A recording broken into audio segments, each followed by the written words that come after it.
Buen día, mi nombre es Diego Rodrigo Cornejo Luque. Buen día, mi nombre es Luz Alexandra Díaz Parejo. Muy buenos días y mi nombre es Rujaya Michel Olarte Churhuanca. Buenos días, mi nombre es María Fernanda Rodríguez Pico. Buen día y mi nombre es Said Valdés Lema.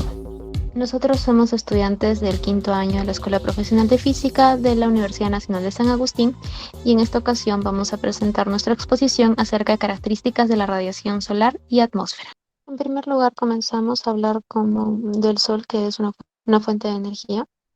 El Sol es la fuente de energía que mantiene vivo al planeta Tierra, ya que es el origen directo o indirecto de todas las fuentes de energía presentes en nuestro planeta.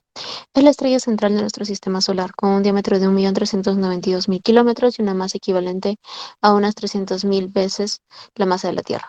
La energía del Sol proviene de la comprensión enorme debido a la gravedad y las temperaturas extremadamente altas en lo más profundo del Sol, lo cual hace que se fundan los núcleos de hidrógeno y se transformen en núcleos de helio, más dos positrones, dos neutrinos y 26.2 megaelectronvoltios, como se puede ver en pantalla.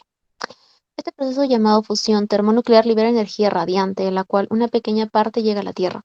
A la distancia que se encuentra nuestro planeta del Sol, la cual se puede ver en la diapositiva, la energía proveniente de él es calculable analíticamente según modelos de radiación, de la cual solo una parte ingresa directamente a nuestro espacio habitable, debido, entre otras cosas, a la cantidad de nubes, a la porción de energía absorbida por los gases de la atmósfera y a la reflejada por los océanos. El Sol emite continuamente una potencia de 62.600 kilowatts por cada metro cuadrado de su superficie. Esto ha venido ocurriendo a lo largo de 4.500 millones de años y se estima que continuará así por otros 5.000 millones de años más, lo cual en términos de la existencia que ha tenido la humanidad es prácticamente ilimitado. De hecho, en un periodo de tan solo 2 días, el planeta recibe una cantidad de energía equivalente a todas las reservas probadas que existen de petróleo, gas y carbón. El flujo luminoso que llega a la Tierra desde el Sol es 1.368 watts por metros cuadrados, pero la energía que llega al nivel del suelo es menor. La energía más alta alcanzada es en el cenit, siendo alrededor de 1.000 watts por metro cuadrado. Asimismo, se tiene que en la superficie de la Tierra no todas las longitudes de onda de la radiación solar se recibe con la misma intensidad, y afortunadamente la peligrosa radiación ultravioleta es filtrada por la capa del Sol. A continuación tenemos el siguiente esquema, el cual nos dice que la radiación solar no llega en su totalidad a la superficie terrestre porque actúa la atmósfera mediante los procesos de absorción, reflexión y dispersión, junto con el resto de factores astronómicos, los cuales son de tres tipos: parámetros orbitales, forma de la Tierra, interacción con otros planetas o astros, además de factores meteorológicos, factores geográficos, los cuales también influyen en el clima. Todo esto se explicará a mayor detalle a continuación. Acerca de los factores astronómicos, la radiación solar se encuentra afectada por ciertos factores que influenciarán, en este caso, la incidencia en la Tierra. Como es sabido, el movimiento terrestre se compone de una traslación alrededor del Sol y un giro sobre su eje. De esta forma, puede ser descrita como una ecuación de una elipse donde el Sol ocupará, en este caso, uno de los focos. En la ecuación que vemos a continuación, d sub n es el número del día del año y r sub 0 es la distancia promedio en este trayecto denominada unidad astronómica, donde existe también una corrección debido a la excentricidad de la elipse formada por la traslación de la Tierra. En este caso es la ecuación para epsilon sub 0. En el movimiento del giro de la Tierra, en este caso la Tierra rota sobre sí misma alrededor de su eje polar, perpendicular al plano ecuatorial terrestre. Este eje polar y el plano de rotación elíptica existe un ángulo constante de 23.45 grados. De las ecuaciones anteriores puede determinarse que la distancia entre el Sol y la Tierra es mayor en el verano que en el invierno del hemisferio norte. Así, el efecto debido a la inclinación de los rayos solares es mucho más apreciable. Este ángulo es llamado declinación. El valor de la declinación toma ciertos valores característicos que definen las estaciones y sus fechas de transición. En los equinoccios, la declinación es nula, de forma que el Sol amanece y anochece exactamente por el este y oeste, respectivamente, siendo equivalentes la duración de día y noche. En la gráfica podemos ver los valores de declinación en función de los días del año. Pero la radiación incidente no tan solo se ve afectada por estos factores, sino que también interviene la altura relativa del Sol, que se encuentra directamente relacionada con la distancia del Sol a la Tierra y por supuesto con la estación en la que nos encontremos. De esta forma podemos definir una cantidad relacionada a la cantidad de energía por unidad de tiempo y área que se alcanza sobre una superficie normal orientada hacia la dirección de los rayos solares en la atmósfera. Esta cantidad refleja lo anteriormente considerado, ya que es medida en la parte externa de la atmósfera y evidentemente variará de acuerdo a la declinación, el azimut y la estación del año actual. Su valor actualmente para la constante solar es de 1.371 watts por metro cuadrado. La atmósfera, ¿qué es la atmósfera? Es la capa de gases que rodea un cuerpo celeste como la Tierra y que es atraída hacia este por la fuerza de la gravedad. Esto nos protege de la radiación solar ultravioleta, controla la temperatura y evita el ingreso de meteoritos y es fundamental para la vida en esta. Siguiente. La estructura de la atmósfera. La atmósfera se puede dividir en una serie de capas en función de las cualidades térmicas que poseen. La capa más baja es la troposfera. Es una zona muy delgada, confinada a los primeros 8 a 15 kilómetros sobre la superficie terrestre. Sin embargo, contiene aproximadamente el 75% de la masa de la atmósfera. En ella sucede la mayoría de los procesos relacionados con el clima, como la nube, precipitaciones, tormentas, y es por eso que a veces se hace referencia a la troposfera como la esfera del clima. La parte superior de la troposfera es la tropopausa. Esta marca el límite entre la troposfera y la siguiente capa. La temperatura media en la tropopausa es de menos 57 grados Celsius. La capa por encima de la troposfera es la estratosfera. Como se observa, las temperaturas permanecen algo constantes desde la tropopausa hacia arriba en la estratosfera durante unos 10 kilómetros, por lo que se denomina como capa isotérmica. Por encima de la capa isotérmica, las temperaturas en realidad aumentan con la altura en el resto de la estratosfera. Este aumento de temperatura con la altura es causado por la absorción de radiación UV por la forma triatómica de oxígeno u ozono. Así, la estratosfera contiene al 90% del ozono atmosférico o a la llamada capa de ozono. La estratopausa es la que marca el límite de la estratosfera y la siguiente capa, y está a unos 48 kilómetros sobre la superficie. Allí las temperaturas suben aproximadamente menos 18 grados Celsius. La capa por encima de la estratosfera es la mesósfera. Aunque esta capa se encuentra cerca de la mitad de la atmósfera desde una perspectiva de altitud, no representa la mitad de la atmósfera por densidad o volumen. Similar a la troposfera, las temperaturas en la mesósfera disminuyen con la altura, por lo que la mesósfera inferior es más cálida que la parte superior de esta capa. Además, es el lugar en el cual los meteoritos se desintegran al intentar ingresar a la Tierra. Estas tres primeras capas de la atmósfera se conocen colectivamente como la homósfera. Por encima de la mesósfera, los gases se estratifican en capas según sus pesos atómicos y la región se denomina entonces heterosfera. La heterosfera contiene así a la última capa térmica de la atmósfera, que se conoce como termósfera. Se caracteriza por temperaturas que aumentan con la altura y en ella se producen las auroras boreales. Cabe resaltar que no existe una termopausa, sino que la atmósfera simplemente se fusiona lentamente con el espacio interplanetario. Siguiente. La composición química de la atmósfera está dada como se muestra en la tabla, donde el nitrógeno y el oxígeno son los dos constituyentes principales de la atmósfera terrestre y sus proporciones combinadas se acercan a casi el 99%, tanto en masa como en volumen. Sus composiciones varían poco con el tiempo, por lo que se tratan como gases permanentes. Otros gases existen solo en pequeñas cantidades, como podemos ver el argón, dióxido de carbono, neón, helio, entre otros. Un constituyente de la atmósfera que no está en la tabla pero que es muy importante es el vapor de agua, que también se presenta en proporciones pequeñas y variables. Y en particular, los tres gases que son vapor de agua, dióxido de carbono y ozono, aunque se presentan en pequeñas proporciones, juegan papeles muy importantes en procesos atmosféricos por sus propiedades radiativas y termodinámicas.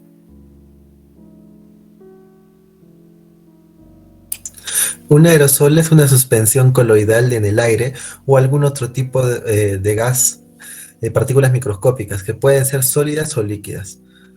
Su extensión puede alcanzar los 10 micrómetros. A pesar de su tamaño, estos pueden influir de manera sustancial en la atmósfera, ya que es sobre estas partículas en donde se condensan las gotas de agua y cristales de hielo. La composición específica de los aerosoles se debe a su origen y de esto depende cómo interactúa con la atmósfera y la radiación solar. Este origen puede ser natural o producto de la actividad humana. Siguiente. En cuanto a las fuentes naturales, las más comunes son la fuente marina, que considera las partículas de sal formadas por la acción de viento y de las olas del océano. Las partículas también que se desprenden en la erosión por vientos en superficies geológicas, las partículas emitidas en la atmósfera por volcanes a través de fumarolas, erupciones, etc. También hay de origen biogénico, considerando bacterias, virus, incendios forestales, polen, y también finalmente de origen cósmico, que son partículas que ingresan a la atmósfera desde el espacio. Siguiente. Respecto a las fuentes antropogénicas, se puede listar actividades industriales, pero también actividades cotidianas pueden causar el origen de aerosoles, como el polvo que se levanta de las superficies debido a actividades como en la industria de construcción, en el transporte de residuos, también la combustión vehicular, el uso de pinturas como sprays, la cocción de alimentos, el uso de imprentas, entre otros. Siguiente. Propiedades físicas de la atmósfera. La presión. La presión atmosférica es el peso de aire sobre la superficie de tierra, sobre suelo. La capa de aire que envuelve a la Tierra en la atmósfera, donde vamos a ver acerca también un invento por Torricelli acerca de la presión para medir, que da en función de la densidad del mercurio por la aceleración de la gravedad y la altura de la columna de mercurio.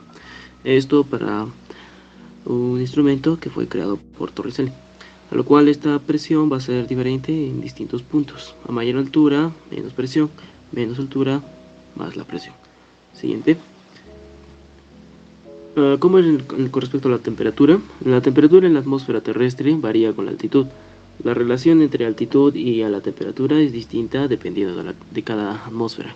Para considerar, tenemos la troposfera, estratosfera, mesósfera, termósfera y exósfera, a lo cual a esto lo llamamos gradiente térmico, dado por esta imagen, donde observemos la temperatura del aire en función de la altitud, desde el suelo a 0 kilómetros hasta 35 kilómetros. Siguiente. No. Un borrascal o zona de baja presión es una región donde la presión atmosférica es más baja que la del aire circundante, donde las tormentas tropicales o ciclones extratropicales dan lo que son los ciclones polares o árticos. Ahora, ¿qué ocurre con una zona de anticiclón? Resulta que en la imagen, para una zona de alta presión, un anticiclón o anticiclón térmico es el descenso de la masa de aire debido a que ésta está más fría en su entorno. Se produce cuando el aire desciende por el enfriamiento, aumentando la presión atmosférica y la pérdida de temperatura, a la cual esta es mayor, y en las capas bajas donde es mayor, es altas. Siguiente. Ahora, la humedad. La humedad se debe al vapor de agua que se encuentra presente en la atmósfera. El vapor procede de la evaporación de las masas de agua terrestres. La cantidad de vapor de agua que puede absorber el aire depende de su temperatura. El aire caliente admite más vapor de agua que el aire frío. Ahora, ¿qué es la humedad relativa? Es la relación entre cantidad de vapor de agua que se puede contener en el aire y la humedad absoluta, y en la máxima cantidad a la cual el aire puede ser capaz de ser contenida a una determinada temperatura, donde la humedad relativa es la del aire, que describe la relación entre la humedad absoluta real y al momento dado, a lo cual la máxima humedad absoluta es posible, donde la humedad absoluta del aire que se calcula dividiendo la masa del agua contenida del aire por el volumen ocupado de la cantidad de esta misma. Siguiente. Donde la radiación que llega al suelo por parte es absorbida y por el mismo suelo, y por otra es reflejada a la atmósfera. El resultado de estos efectos es la radiación solar incidente sobre un receptor, a lo cual se puede dividir en tres componentes, a lo cual es la radiación directa, conformada por los rayos que se reciben en línea recta con el sol; la radiación difusa, procedente de todo el cielo, excluyendo los rayos no directos y dispersados por la atmósfera; la radiación de albedo, procedente del suelo y recibida por la reflexión de la radiación incidente, a lo cual esta radiación total se llama la radiación global. Siguiente. Ahora, la cantidad y calidad de energía lumínica que penetra en la columna de agua o de un lago, en este caso, a partir de la radiación solar incidente en la superficie, sufre una parte que es dispersada y otra es absorbida, a lo cual va llegando a lo que es la disminución de esta energía radiante con la profundidad, a lo cual se denomina atenuación. Además, se puede calcular que la radiación absoluta porcentual de la radiación está relacionada con su longitud de onda, siendo mayor para las de onda larga, a lo cual es decir que capas más superficiales se producen una extinción más rápida que de longitudes de onda como rojo y naranja. siendo absorbida al mínimo para el azul. Por lo tanto, a medida que la luz penetra dentro de la columna de agua, la absorción va siendo mayor selectivamente en cada tramo para la longitud de onda dada. Siguiente. ¿Qué radiación absorben las plantas? Si bien la radiación ultravioleta comprende una pequeña región del espacio del espectro electromagnético, su acción sobre las plantas y animales es considerable, a lo cual esto principalmente da unos importes y proteínas y ácidos nucleicos para estos mismos. Ahora, se representa un esquema de lo que ocurre con la radiación interceptada por las frutas, por los frutales, a lo cual puede verse como la luz que recibe los árboles, a lo cual se transmite a través del follaje, ocasionando cambios en la calidad de la luz. Una proporción a lo cual se da en las hojas para la fotosíntesis y otros procesos bioquímicos, y por parte es reflejada, dando la dispersión o difusa que este tipo de luz no tiene al resplandor de forma directa. Ahora, siguiente.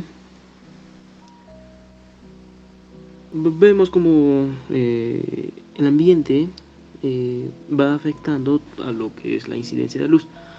Ejemplo, vemos que en lados más donde es radiado directamente, la temperatura aumenta y vemos como la vegetación puede absorber y hasta incluso mantener el ambiente en buenas condiciones o se podría hacer en una temperatura agradable. Siguiente. Ahora, con respecto a la fotosíntesis, vamos a ver que en la fotosíntesis, más que todo para una longitud de onda mayores a 700 nanómetros, no es muy favorable para esta, pero sí se genera la acumulación de calor en un invernadero. Ahora vamos a hablar acerca de 4 pasos fundamentales acerca de la circulación, absorción, circulación, fotosíntesis y alimentación. Ahora, la absorción se da por las raíces de la planta, la cual absorbe el agua. La circulación es la etapa donde los nutrientes absorbidos circulan a través del vegetal hasta las hojas. Ahora, la fotosíntesis es la etapa propia donde esta lleva a cabo y es el proceso de transformar el agua y dióxido de carbono y luz en energía para la planta. Este proceso es muy complejo en el cual se diferencian dos grandes fases de la fotosíntesis: la fase luminosa y la fase oscura. En la fase luminosa, la planta utiliza la energía lumínica para convertir las moléculas de CO2 y H2O en ATP, una unidad básica de energía bioquímica que todos los seres vivos usamos. Ahora, correspondiendo a esto, es muy favorable que estos tipos de las plantas absorban y siempre da un cambio en su entorno. Siguiente. El calor latente es la energía calorífica requerida para un cambio de fase. Así, si el cambio de fase se trata de sólido a líquido, se habla de un calor latente de fusión. Pero si el cambio de fase es de líquido a gas, se habla del calor latente de vaporización. Este calor latente se relaciona con el intercambio de calor y la masa, como lo expone la fórmula de la parte superior izquierda, donde las unidades del calor latente en el sistema internacional están dados por joules, kilogramos a la menos 1. El calor sensible, a diferencia del calor latente, es aquel que deja sin alterar su estructura molecular, es decir, sin cambio de fase. Ese calor se traduce en un cambio de temperatura medible en el sistema, como se puede apreciar en la fórmula, en el recuadro azul, donde delta de T es precisamente ese cambio de temperatura. Siguiente. Los líquidos y los gases tienen una forma particular de transmitir el calor, a través del movimiento del fluido. Esta forma de transmitir el calor se llama convección. Un ejemplo cotidiano es el de una olla con agua que se está calentando. La base de la olla está más caliente que la parte superior, por lo que el agua que está en la base sube de temperatura primero por conducción. El agua de la base entonces disminuye su densidad por la expansión térmica, lo que la hace subir a la superficie. El agua de la superficie toma su lugar en la base, en donde es calentada por conducción, y se repite el proceso, como se puede apreciar en la imagen de la izquierda. Estas corrientes de convección también se pueden formar en la atmósfera, creando corrientes de aire que pueden transportar todo tipo de sustancias. A veces se puede identificar la convección en la atmósfera por la formación de nubes cúmulus, que tienen una gran extensión vertical. La convección atmosférica puede cambiar el clima y ocasionar varios fenómenos, como la brisa marina o los tornados. Además, otros fenómenos debido a la formación de nubes cumulonimbus, como tormentas cuando se tienen las condiciones de humedad alta o granizo. Siguiente. Ciclo del agua. El agua existe en la Tierra en estado sólido como hielo, líquido o gaseoso como vapor de agua y se encuentra en continuo movimiento, pero la cantidad total de agua no cambia ya que se considera la Tierra como un sistema cerrado. Esto significa que el planeta, como un todo, no gana ni pierde materia, tampoco agua. Los océanos contienen el 97.5% del agua del planeta, las regiones continentales el 2.4%, mientras que la atmósfera contiene menos del 0.001%. De toda el agua del planeta, solo el 3% es agua dulce y el 2.997% es de muy difícil acceso, ya que es subterráneo se encuentra en los casquetes polares y en los glaciares. Así como se puede ver en el gráfico, solo el 0.003% del volumen total de agua del planeta es accesible para el consumo de los seres humanos. A continuación, en la imagen podemos ver los diferentes procesos que pasa en el ciclo del agua, como la evaporación, la condensación, el transporte, precipitaciones y absorción, los cuales serán descritos en mayor detalle a continuación. En primer lugar tenemos la evaporación. Desde la superficie de la Tierra se transfiere el agua hacia la atmósfera mediante la evaporación, proceso por el cual el agua superficial cambia del estado líquido al gaseoso. Aproximadamente el 80% del agua evaporada total proviene de los océanos, mientras que el 20% restante lo hace del agua de las regiones continentales y de la transpiración de las vegetaciones. Los vientos transportan el agua evaporada y alteran la humedad del aire en cada lugar. La evaporación es más intensa con temperaturas más cálidas, lo cual puede apreciarse en el gráfico en el que se aprecia que la evaporación más intensa ocurre sobre los océanos cerca del Ecuador. Condensación y formación de nubes. En este caso es el cambio del agua de su estado gaseoso a su estado líquido. Generalmente ocurre en la atmósfera cuando el aire caliente asciende, se enfría y disminuye su capacidad de almacenar vapor de agua. Como resultado, el vapor de agua en exceso condensa y forma las gotas de nube. Estas gotas apenas miden 0.01 milímetros de diámetro y gracias al hecho de ser livianas, pueden mantenerse suspendidas. La altura a la cual se producen las nubes depende de la estabilidad del aire y de la humedad. Siguiente, por favor. Las nubes más altas y frías solo tienen cristales de hielo, mientras que las más bajas y cálidas están formadas por gotas de agua y también existen nubes mixtas. De acuerdo con la altura que alcanzan respecto al nivel del mar dentro de la troposfera, las nubes se pueden clasificar en altas, las cuales se encuentran entre 6 a 13 kilómetros, medias de 2 a 6 kilómetros y bajas, a nivel del mar hasta por encima de 2 kilómetros. También se distingue entre cirros, cúmulos, estratos y nimbus, en función de la forma que adoptan. El viento y la orografía del terreno son dos factores que influyen decisivamente en la morfología de las nubes. Siguiente, por favor.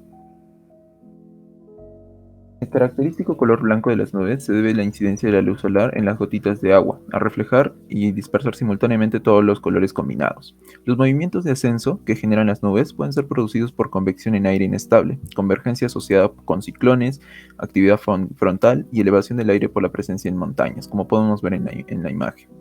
También en la imagen de la derecha podemos ver la actividad frontal, en este caso por la convergencia entre el frente frío y el aire caliente. Y también podemos ver en la imagen de la izquierda la formación de ciclones en el continente. Siguiente, por favor. Transporte. Es el movimiento del vapor de agua en la atmósfera, desde los océanos hacia el interior de las regiones continentales. Parte del transporte del aire húmedo es visible como nubes. Las nubes son desplazadas de un lugar a otro por las corrientes de aire a chorro, por la circulación del aire superficial y por otros mecanismos. No obstante, el agua también es transportada, en su mayoría, en forma de vapor de agua. De esta forma, el vapor de agua representa el tercer gas más abundante en la atmósfera. En la imagen de la derecha, en la imagen gris, se trata de la medición del vapor de agua en el continente americano. La segunda, en cambio, la de color en la izquierda, muestra la nubosidad o la masa nubosa sobre el continente, que se trata de una imagen de satélite visible. Siguiente, por favor. Precipitaciones son el mecanismo primario de transporte de agua de la atmósfera hasta la superficie terrestre. Cuando las gotas de nube crecen y se tornan demasiado pesadas para permanecer en la nube, precipitan o caen a la superficie. La lluvia puede también producirse a través de los cristales de hielo que se integran para formar copos de nieve. A medida que la nieve cae y atraviesa aire más caliente, los copos se derriten y precipitan como gotas de lluvia. Existen varias formas de precipitación, como lo son en este caso el granizo, la nieve, el aguanieve, entre otros. Siguiente, por favor. Aguas superficiales y subterráneas. Cuando el agua de lluvia o nieve llega a la superficie, una parte penetra hasta los niveles subterráneos para sumarse al agua subterránea y otra se escurre conformando el agua superficial. El escurrimiento es el movimiento del agua sobre los suelos, principalmente hacia los cursos de agua, por ejemplo los ríos y lagos, y finalmente hacia los océanos. El agua de lluvia se infiltra en el suelo hasta encontrar material rocoso, como podemos ver en la imagen, en este caso saturado de agua. Se llama capa freática al cuerpo de agua alojada en el cuerpo de roca o sedimento que se encuentra en conexión con la atmósfera a través de los poros y las fisuras del material sedimentario o rocoso. El agua subterránea, en este caso, también lo podemos observar en imagen, se mueve hacia lo profundo del suelo y en general hacia abajo, debido a la acción de la gravedad, muy lentamente. En ocasiones también se puede emanar en manantiales, ríos, lagos y océanos. Siguiente. Dinámica atmosférica. La mayor parte de los procesos físicos que tienen lugar en nuestra atmósfera son el resultado de los intentos de autorregulación que ésta realiza para tratar de reducir las grandes diferencias que resultan de la distribución irregular de la energía, la humedad y la presión en el planeta. Las fuerzas que actúan en el seno de la atmósfera son la fuerza de la gravedad, la fuerza del gradiente de presión o fuerza bárica, fuerza de rozamiento y la fuerza de Coriolis. A continuación tenemos un pequeño esquema que nos explica los movimientos que vamos a ver, que se dividen en movimiento horizontal y movimiento vertical. Dentro de los movimientos horizontales tenemos el gradiente horizontal de presión, la fuerza de Coriolis, movimiento ciclónico y anticiclónico, fuerzas de rozamiento y el viento geostrófico. Dentro del movimiento vertical, las fuerzas de rozamiento, orografía. Dentro de la convección está la térmica, por humedad y por presión. Movimientos horizontales. La componente horizontal de la fuerza bárica, la fuerza Coriolis y la de rozamiento actúan según el plano horizontal y dan lugar al movimiento horizontal del aire, es decir, al viento, el cual sopla desde los anticiclones hasta las borrascas y por la parte superior en sentido contrario. El gradiente horizontal de presión representa un estado de desequilibrio momentáneo que da lugar inmediatamente al movimiento horizontal acelerado del aire. Puede aparecer por causas mecánicas, ya sea convergencia o divergencia locales de aire, o por causas térmicas, por la expansión o compresión del aire. Una sencilla inclinación de las isóbaras según la vertical hace que aparezca un gradiente de presión. La componente n indica la dirección y el sentido en que la presión crece, y la fuerza bárica siempre será en el sentido opuesto. Respecto a la fuerza Coriolis, es una fuerza de inercia que se manifiesta desviando la dirección del aire, de manera que, para un observador situado en la Tierra, produce una desviación de la trayectoria hacia la derecha, en el hemisferio norte, y hacia la izquierda, en el hemisferio sur. De forma ilustrativa podemos ver el disco en la parte inferior izquierda de la pantalla. Se puede observar aquí el efecto de esta fuerza sobre una masa lanzada desde el centro de un disco giratorio hacia la periferia. La trayectoria para un observador en reposo es rectilínea, pero para un observador en el disco es curva. La fuerza Coriolis por unidad de masa se expresa vectorialmente como se puede observar en pantalla, donde el vector omega es el vector axial correspondiente a la velocidad de rotación y el vector v la velocidad de la masa de aire. El módulo de esta fuerza vemos que depende del ángulo phi, lo cual hace este efecto máximo en los polos, donde phi es igual a 90, y disminuye al decrecer la latitud y termina siendo nulo en el ecuador, donde phi es igual a 0. El viento geostrófico es el movimiento horizontal más sencillo producido por el equilibrio entre el gradiente de presión y la fuerza de Coriolis. Así, el viento toma una dirección casi perpendicular al gradiente de presión y los núcleos de altas presiones quedan a la derecha y los de bajas presiones a la izquierda en el hemisferio norte. Su velocidad está dada por la ecuación en pantalla. En el caso de la fuerza de rozamiento, tenemos que en las proximidades de la superficie terrestre, el rozamiento hace que la velocidad del viento disminuya por debajo del valor geostrófico, influyendo así en la fuerza de Coriolis y el gradiente de presión. Por último, respecto al movimiento ciclónico y anticiclónico, tenemos que se da cuando no hay equilibrio geostrófico y la suma vectorial de fuerzas da lugar a una aceleración centrípeta. Puede ser que la fuerza bárica sea mayor o la fuerza de Coriolis. Así, el aire sigue una trayectoria curvilínea alrededor de un núcleo de alta o baja presión. En el hemisferio norte, en los centros de baja presión, el movimiento ciclónico es el movimiento alrededor del centro siguiendo el sentido opuesto de las agujas del reloj. Y en el caso de centros de altas presiones, el movimiento es opuesto o anticiclónico. En el hemisferio sur es a la inversa. Ahora vamos con los movimientos verticales. Consisten en ascensos y descensos del aire relacionados a la acción de la fuerza de rozamiento, la convección y la orografía. Primero tenemos la fuerza de rozamiento. En un centro de bajas presiones, el efecto de rozamiento produce una convergencia del aire en la superficie que genera un movimiento vertical ascendente. En el anticiclón, el rozamiento favorece la divergencia y se le asocia un movimiento vertical descendente. La convección, en primer lugar tenemos la térmica. Son movimientos originados por la diferencia de temperatura entre el aire en la parte inferior, que es más caliente y menos denso, el cual se eleva formando corrientes ascendentes, y el superior, que es más frío y denso, que desciende. Luego la convección por humedad. Se origina por la presencia de vapor de agua en el aire, que lo hace menos denso que el aire seco, ya que contiene más agua y menos proporción de otros componentes atmosféricos más pesados, que son desplazados por el vapor de agua. Finalmente, la convección por presión. tenemos que el aire asciende, el cual es cálido y húmedo, y se produce una disminución de la presión y se forma una borrasca. Y cuando el aire desciende, el cual es frío y o seco, se produce un aumento de la presión y se forma un anticiclón. Por último, respecto a la orografía, tenemos que el aire puede verse forzado a remontar una barrera orográfica, ya sean montañas, conjuntos de edificios o formaciones vegetales importantes. También podemos tener el ascenso forzado del aire en un sistema frontal o convección forzada producida por turbulencia del aire cuando fluye por una superficie irregular. Las circulaciones de aire de escala local o mayor se dan a causa de ciertas peculiaridades de la topografía de una región o de la interacción entre el océano y los continentes. Así tenemos la brisa marina y terrestre. Dado que la radiación solar eleva más la temperatura de la Tierra que la del mar durante el día, el aire frío que se encuentra sobre el mar se mueve hacia la Tierra para ocupar el lugar que ha dejado el aire caliente, siendo estas entonces las brisas marinas. Durante la noche el efecto es el contrario. El mar está más caliente que el continente y la circulación del aire se invierte, dando lugar a una brisa terrestre. Mientras que las brisas tienen una escala temporal diurna, los monzones son un fenómeno estacional y tienen mucha más extensión. Durante el verano, el aire que se encuentra sobre los continentes fuertemente calentados por el sol asciende y es sustituido por el aire frío procedente del mar, que lleva una gran cantidad de humedad, produciendo así grandes formaciones nubosas y lluvias. Esto es lo que se conoce con el nombre de monzón de verano, que da lugar a la estación húmeda. En invierno es el aire frío continental el que se desplaza sobre los océanos más cálidos. La circulación se invierte y disminuye drásticamente la cobertura nubosa, lo que da lugar a la estación seca. El viento de montaña y el de valle. Se llama viento anabático o ascendente a un flujo de aire que asciende desde el valle hasta las cumbres, y se da durante el día porque el sol calienta más las laderas de montaña que el valle. Durante la noche la circulación se invierte, así las laderas de la montaña se enfrían y el aire que tienen encima, que es más frío y denso, desciende, lo que da lugar a lo que se conoce como viento catabático o descendente. Siguiente. Circulación general de la atmósfera. En la imagen podemos ver un esquema simplificado de la circulación general, con la que podemos identificar algunas de las características principales de presión y de viento.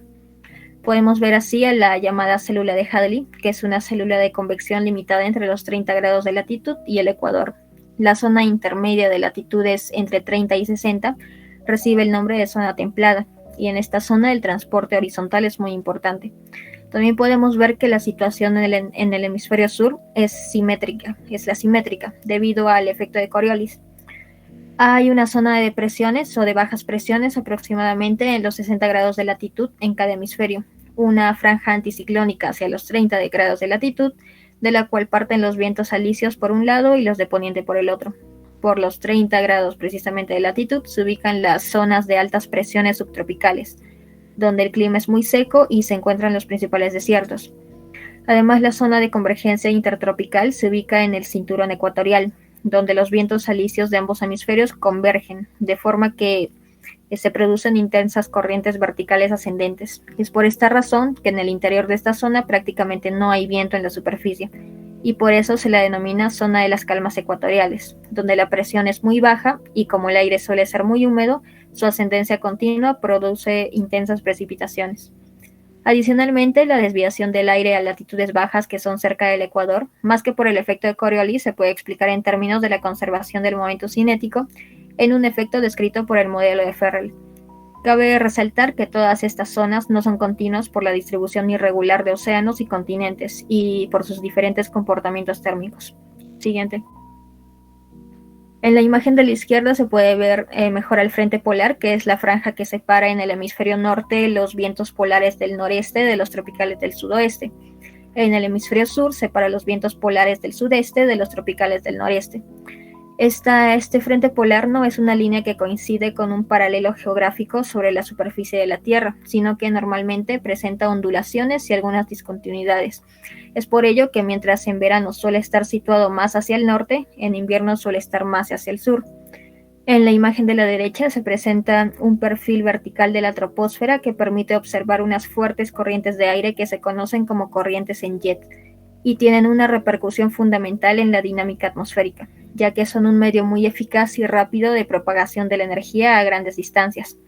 Así, se encuentra asociado un jet polar y un jet subtropical. Estas corrientes en jet están relacionadas con la formación y el desplazamiento de las depresiones y los anticiclones en superficie.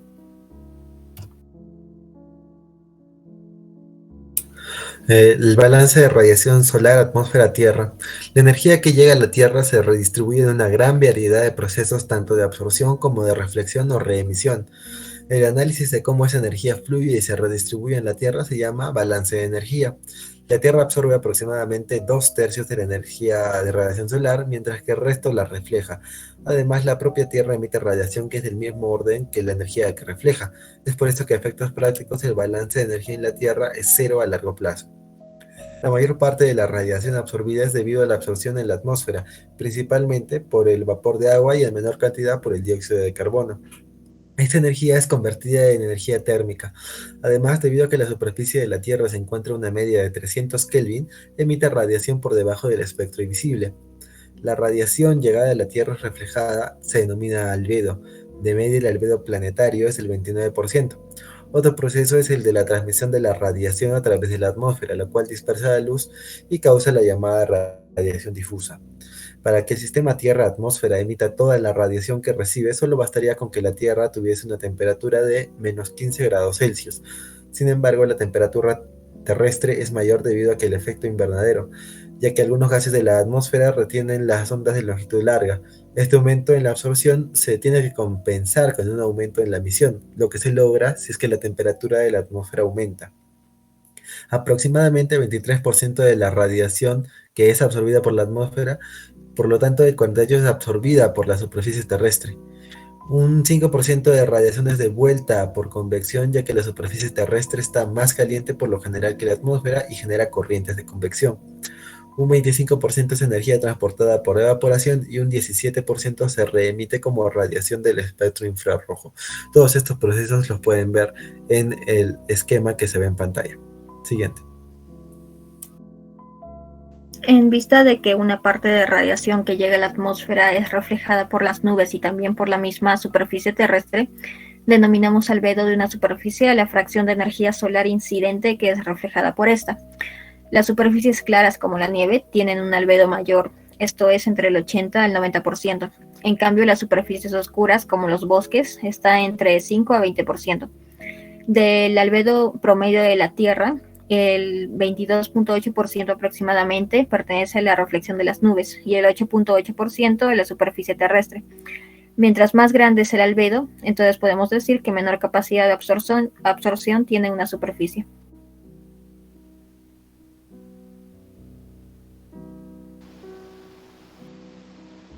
Radiación absorbida y dispersada por la atmósfera. Con respecto a las moléculas del aire, casi toda la radiación ultravioleta y gran parte de la infrarroja son absorbidas por la atmósfera. La energía que llega al nivel del mar suele ser radiación infrarroja de un 49%, de luz visible es un 42% y radiación ultravioleta un 9%. Ahora, la radiación solar sufre atenuación por varios componentes atmosféricos, como moléculas de aire, aerosoles, gases, gotas de nube y cristales de hielo. Las moléculas de aire dispersan la radiación, a lo cual se llama dispersión del rayo X, mientras que los aerosoles no solo dispersan, sino que también absorben la radiación solar, que atraviesa la atmósfera. Ahora, las cantidades de radiación dispersada y absorbida dependen de la composición química de estas partículas y de la humedad del entorno. Siguiente.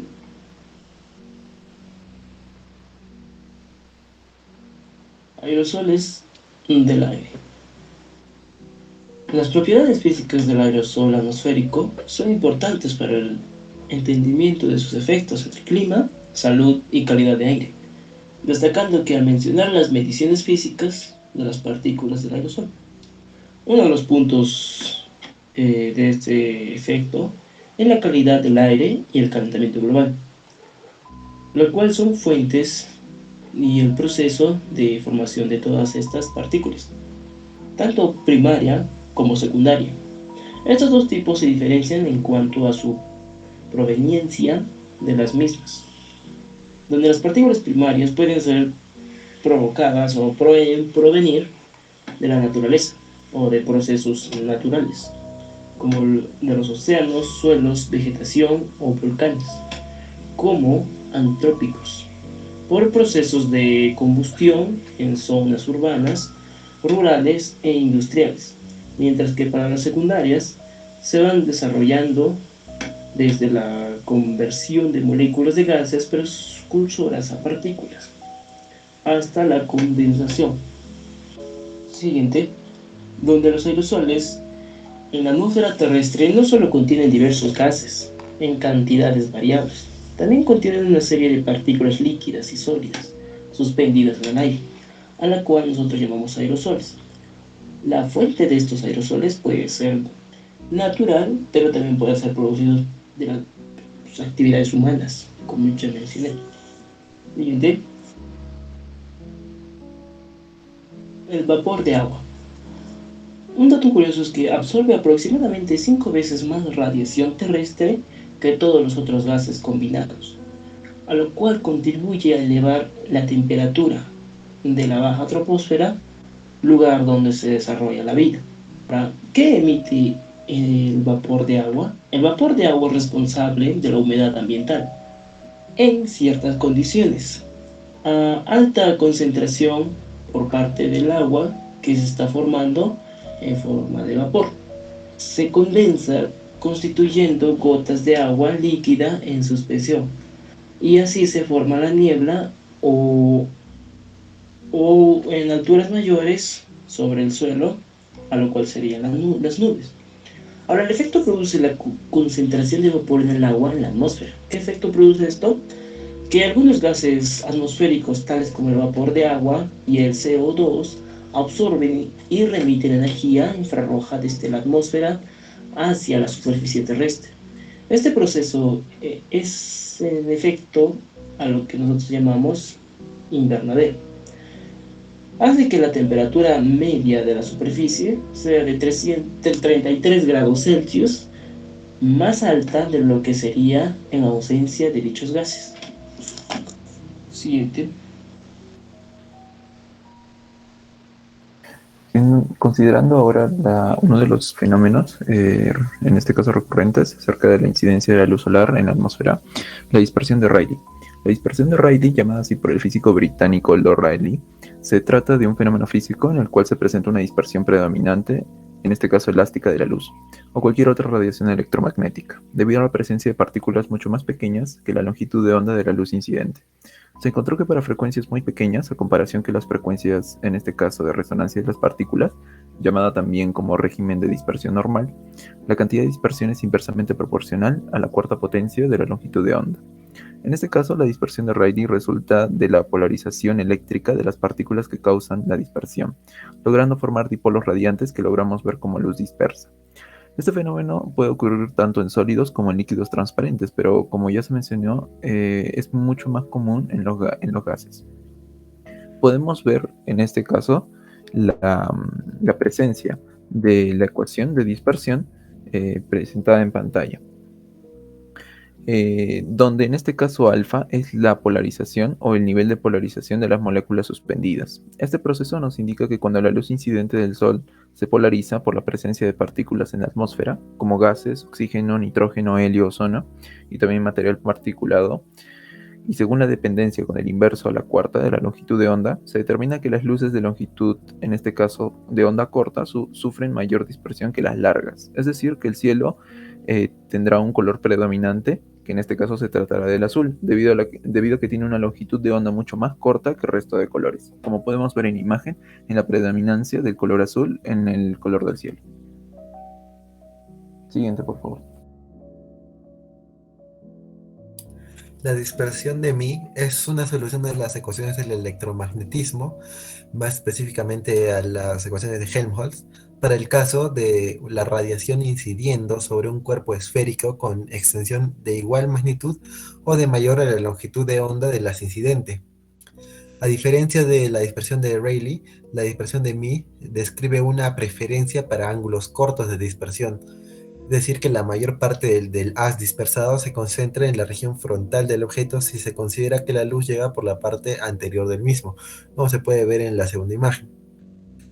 Esta dispersión ocurre en la atmósfera para algunos aerosoles y partículas relativamente grandes como el polvo, el polen, el humo, pequeñas gotas de agua donde se concentran las nubes, etc. Como la dependencia con la longitud de onda es mínima, todas las partes del espectro visible se dispersan de la misma forma, y eso otorga, por ejemplo, el color blanco a las nubes. En la parte baja de la atmósfera existe una mayor proporción de partículas grandes, por lo que a estas altitudes la dispersión de μ domina sobre la de Rayleigh. Siguiente. La ley de Beer-Booger-Lambert. Es una relación empírica que modela la absorción y atenuación de la luz de una sustancia a través de parámetros físicos dependientes de dicha sustancia. Modela la intensidad de radiación que se transmite después de la absorción y que decrece de forma exponencial, tanto en base 10 como en base natural.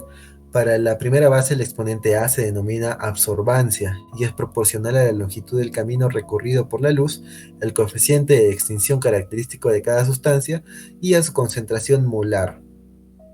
Para la base natural se utiliza tau, tomando en cuenta la sección transversal sigma de atenuación y la densidad numérica de partículas del medio n. Esta ley también se cumple en la atmósfera. Siguiente. La atmósfera, que está compuesta por gases como nitrógeno, oxígeno, argón, dióxido de carbono, entre otros. La absorbancia total será la suma de todas las contribuciones, además considerando aerosoles y gases como el dióxido de nitrógeno o el ozono. Gases como el dióxido de carbono son de especial interés, ya que se absorben mayormente radiación infrarroja, dejando ingresar la radiación solar, pero no permitiendo que salga la radiación terrestre, causando el efecto invernadero. La concentración de dióxido de carbono en la atmósfera pasó de ser 285 partes por millón a 412 partes por millón desde 1985 aproximadamente, por lo que según la ley de Beer, ahora este gas absorbe un 45% más de la radiación que hace 40 años. Siguiente. La atmósfera también interactúa con la radiación a través de la dispersión, así que se pueden añadir un factor a la ley de Beer para tomar esto en cuenta. Cada componente va a contribuir tanto como a absorción y como en dispersión. La transmitancia total del medio, que es definida como el porcentaje de luz que atraviesa en un medio, entonces será el producto de las transmitancias individuales de cada componente, tanto de absorción y dispersión. Por lo tanto, el factor tau será la suma de todos los factores tau correspondientes. En la atmósfera, las contribuciones más importantes son la dispersión de Rayleigh por todas las moléculas, la absorción por gases mixtos, la absorción por el ozono, la absorción por el vapor de agua y además la atenuación por aerosoles, que son todos los tau que ven en la pantalla. Siguiente.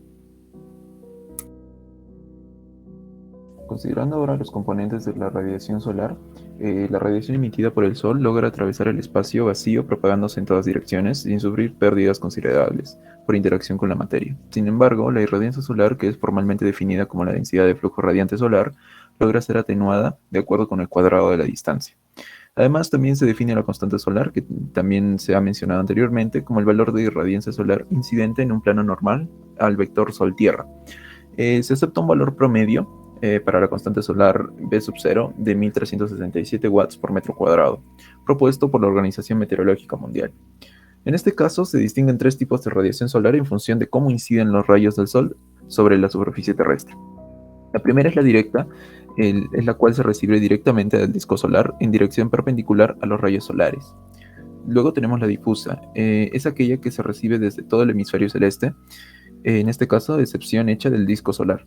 Se origina como consecuencia de los procesos de difusión y reflexión, incluyendo también la radiación que proviene de reflexión en el suelo. Finalmente, el albedo o la radiación reflejada.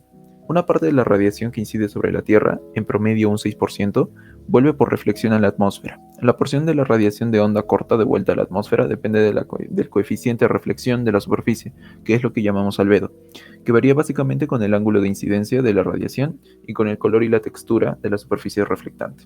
Siguiente, por favor. Además, como se mencionó anteriormente, la radiación solar se encuentra sometida a una serie de procesos, entre ellos reflexión, atenuación y difusión, que lograrán alterar la magnitud incidida en la superficie terrestre. Finalmente, nosotros podemos definir que la irradiancia solar que incide en una superficie arbitraria localizada en la corteza terrestre se encontrará definida por tres contribuciones o componentes directamente relacionadas con las formas de incidencia mencionadas anteriormente. Primero, la radiación directa, que definimos como B, representa la fracción de irradiancia procedente en línea recta del Sol. Luego, la radiación difusa, la definimos como D, representa la radiación procedente de los rayos dispersados por la atmósfera, comúnmente denominada como radiación anisotrópica. Y finalmente, la radiación de albedo, R o también denominada AL, representa la fracción de radiación que procede de la reflexión de la superficie terrestre. Al considerar la suma de las tres contribuciones, se logra definir la irradiancia global como la ecuación que vemos en pantalla. El gráfico que tenemos a la izquierda representa, en este caso, el espectro solar medido en la Tierra, tanto para una masa atmosférica cero, es decir, fuera de la atmósfera terrestre, como para una masa atmosférica de 1.5.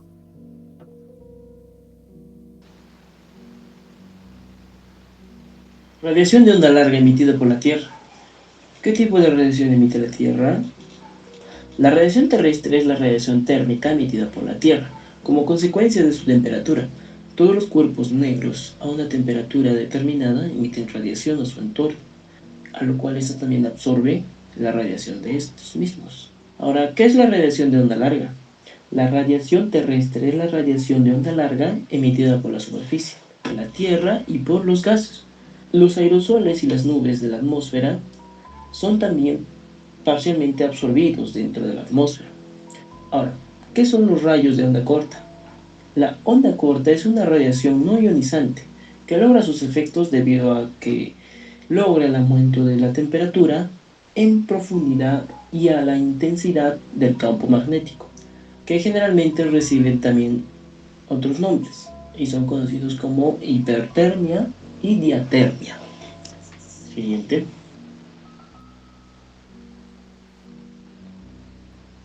Hablaremos ahora acerca de la radiación electromagnética, que se puede también ordenar en un espectro en diferentes longitudes de ondas, como se muestra en nuestra figura, a lo cual se extiende desde longitudes de onda corta de billonésimas de metros, frecuencias muy altas, como los rayos gamma, hasta longitudes de onda larga, de muchos kilómetros, como frecuencias muy bajas, como las ondas de radio. Ahora, el espectro electromagnético no tiene definido límite superior ni inferior, y la energía de una fracción diminuta de la radiación, al cual es llamada fotón, es inversamente proporcional a su longitud de onda. Entonces, a menor longitud de onda, mayor contenido energético. Ahora, el Sol emite energía en forma de radiación de onda corta, principalmente en una banda de ultravioleta, luz visible y el infrarrojo. Longitudes de onda de entre 0,2 y 3 micrómetros, a lo cual esto corresponde a 200 nanómetros a 3000 nanómetros con respecto a su longitud de onda. Aproximadamente un 99% de la radiación solar que llega a la superficie de la Tierra está contenida en la región que va entre 0,2 y 3 micrómetros, mientras que la mayor parte de la radiación terrestre, a lo cual es la onda larga, está contenida en la región de 3,5 y 50 micrómetros. Siguiente compañero. El efecto invernadero es un fenómeno natural que se da en nuestro planeta y dificulta que una parte del calor del Sol recibido por la Tierra deje la atmósfera y vuelva al espacio, produciendo un efecto similar al observado en un invernadero. Este se produce cuando la radiación solar procedente del Sol llega a la Tierra y parte de esta energía es reflejada por la atmósfera y devuelta al espacio. El resto atraviesa la atmósfera y llega hasta la superficie de la Tierra. Allí una parte de ella es reflejada y la otra parte es la encargada de calentar la superficie. Parte de este calor desprendido por la superficie terrestre se escapa hacia el espacio y el resto se refleja en la atmósfera, produciendo así que la temperatura del planeta alcance una temperatura estable.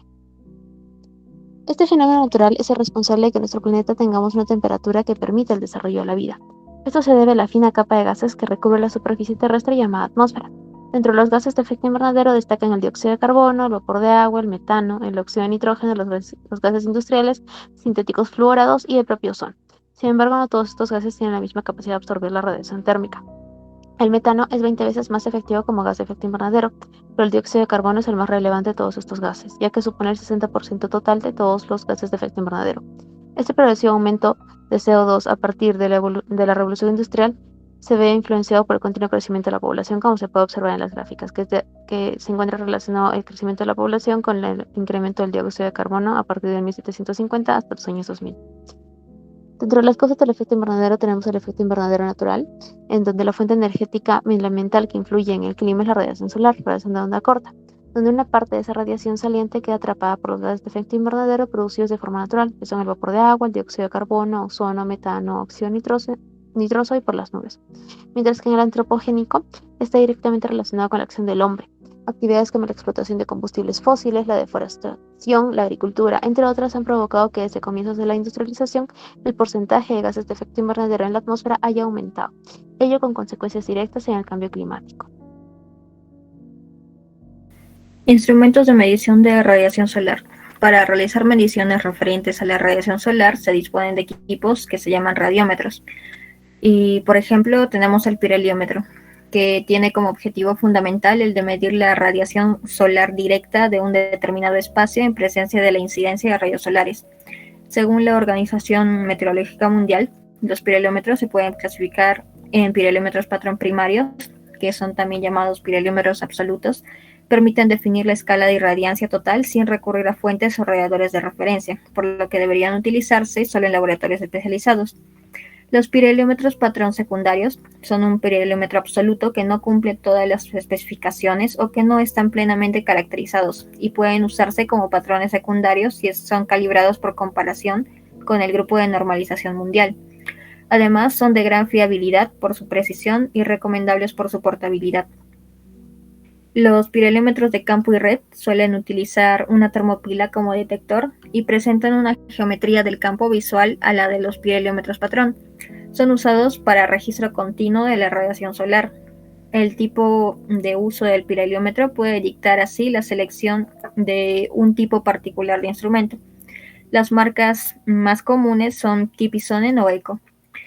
El siguiente instrumento es el piranómetro, que mide la irradiación solar global y difusa en un plano horizontal. Tenemos así el piranómetro fotovoltaico, que posee como elemento sensor una célula fotovoltaica, generalmente de silicio monocristalino. El piranómetro termoeléctrico, cuyo elemento sensible es una pila termoeléctrica constituida por pares termoeléctricos en serie, y el piranómetro de Bellani.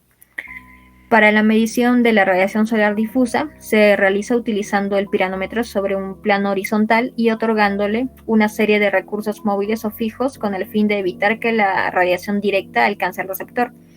Estos recursos pueden ser de tipo movible, que consiste en un pequeño disco impulsado por un montaje ecuatorial que va haciendo una sombra bien definida sobre el receptor, y el tipo fijo, que consiste de un anillo que sombrea el receptor, pero deben introducirse correcciones por la pérdida de radiación difusa debido a los bordes del anillo.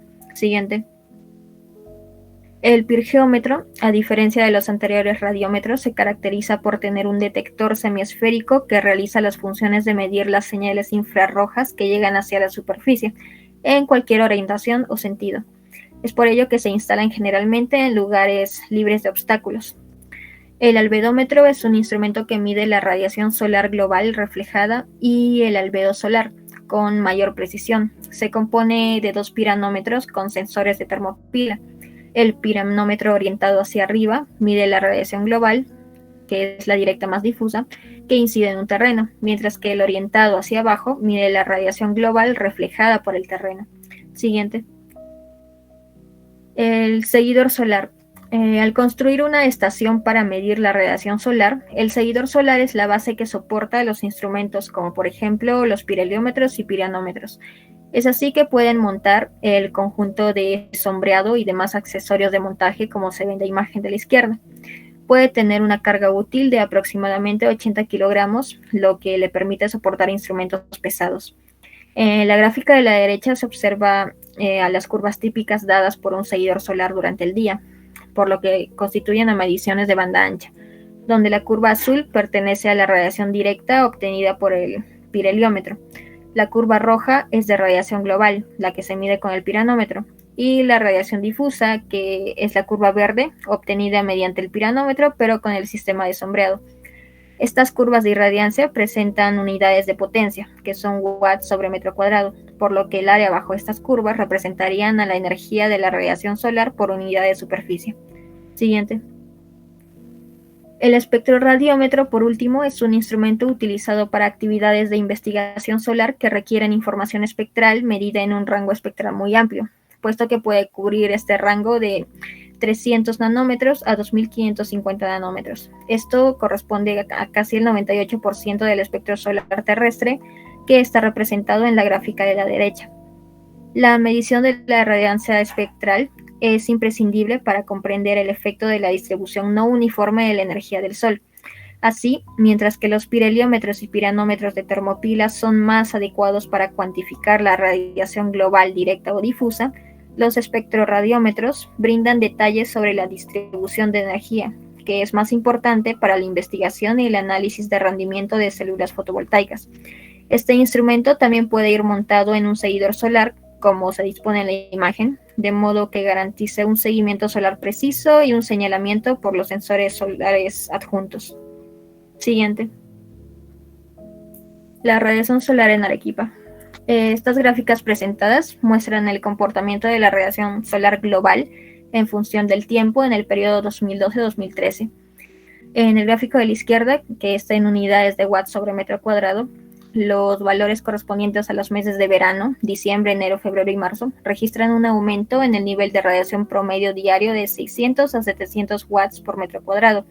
Y en los meses de invierno, como junio, julio, agosto, esta radiación disminuye notablemente, siendo estos valores entre 200 a 300.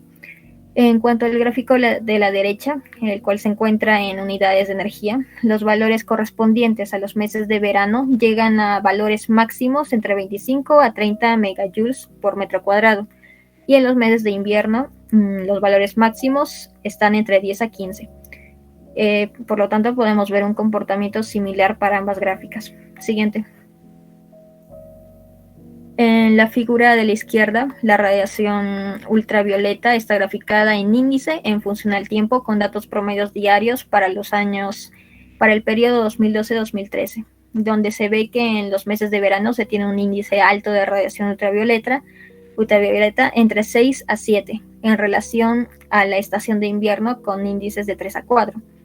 Y en la derecha se muestra esta misma radiación ultravioleta, pero expresado en unidades de energía en función al tiempo. Claramente, en los meses de verano, la radiación es elevada en relación a la estación de invierno. Siguiente. Teniendo en cuenta que procesos de contaminación se fueron incrementando en la ciudad de Arequipa, estos factores a su vez atenúan la radiación solar recibida en la superficie de la Tierra, en especial la radiación ultravioleta. Es por ello que estas gráficas muestran el comportamiento de la radiación solar global y ultravioleta de los años 2012 y 2013, donde podemos observar una ligera variación de estas de mes a mes. Esta variación pudo ser causada tal vez por la nubosidad, aerosoles y otros factores ambientales de diferentes tipos. Siguiente. En esta diapositiva se puede visualizar el comportamiento de la radiación ultravioleta por meses en los años 2016 y 2017, mediante los promedios máximos mensuales del índice UV, donde para el 2016 se observa una semejanza de las curvas y los índices máximos entre las 11:30 a 12:30 horas. En febrero se tiene un valor de 16 y en diciembre de 7, indicando que en este último mes hubo presencia de nubes, lo que atenuó la radiación. De la misma manera, para el 2017, es decir, en la gráfica de la derecha, de 11:30 a 12:30 ocurren los máximos, los cuales superan el índice UV de 15 para los meses de enero y octubre, y es menor con 7 para el mes de julio y septiembre. Podemos percibir entonces un comportamiento típico en el que entre las 11 y aproximadamente las 15 horas ocurren las radiaciones altas, las cuales son dañinas para la salud. Toda esta radiación tiene consecuencias en la salud, ya que la radiación solar recibida en grandes cantidades es peligrosa y puede provocar un gran número de enfermedades, mayormente en los ojos y la piel, que son las partes del cuerpo directamente expuestas a la radiación. En Arequipa, como se ha visto, donde la radiación solar es muy elevada, se puede ver también alta incidencia de estas enfermedades. La imagen de la izquierda se puede ver el porcentaje de incidencia de terigión según la ocupación en el año 2009 en el distrito de Paucarpata. Se puede ver claramente como ocupaciones que están expuestas al cielo tienen más porcentaje de incidencia de perigión, como lo es la ocupación de agricultor.